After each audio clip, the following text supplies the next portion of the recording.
Hello, welcome to the channel. My name is JonHut, and for today's video, I want to share with you how to choose VST plugins. So let's start with this tutorial.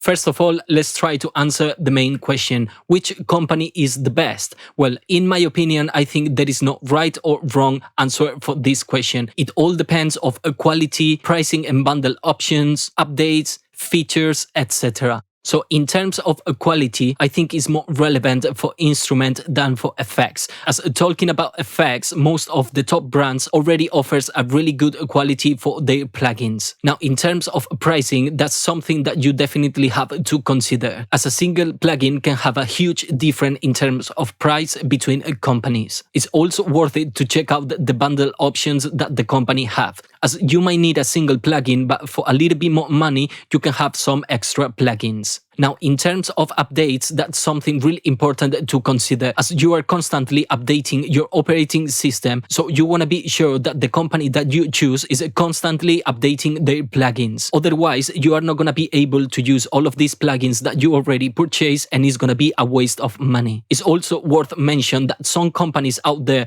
also charge for updates, which I have to recognize that I'm not agree at all with that. You already own these plugins. You already invest on the company to help them continue with their business. It doesn't make sense to continue charging for updates. So for me, it's something really important to consider at the time to choose a company. And last, in terms of feature, it's definitely worth it to check what the companies offer you before you choose a company. As an example, let's imagine that you need an 1176 compressor. And even though it's an analog recreation, some companies add some advanced feature to these recreations. So one more time, it's definitely worth it to check what the company can offer you in terms of features.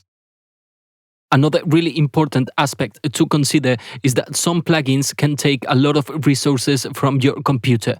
So be sure that before you purchase these powerful plugins, your computer have enough power to run these VST plugins.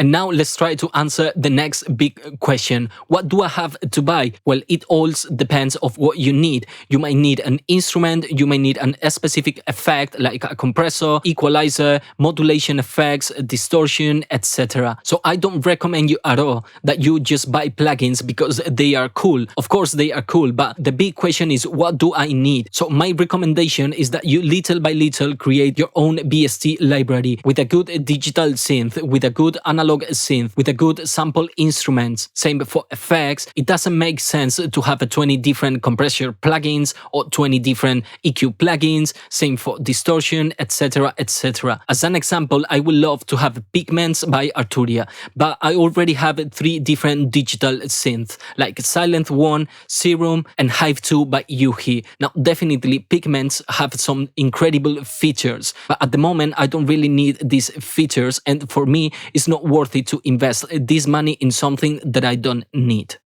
So as a conclusion, be sure that you invest on plugins that you really need. Be also sure that the company that you choose are constantly updating their plugins. And last, be sure that you do your best to learn as much as you can all of these plugins in order to make it worth the investment. If you want to know which are my favorite instruments and effects, I'm gonna leave a link of the video on the description below.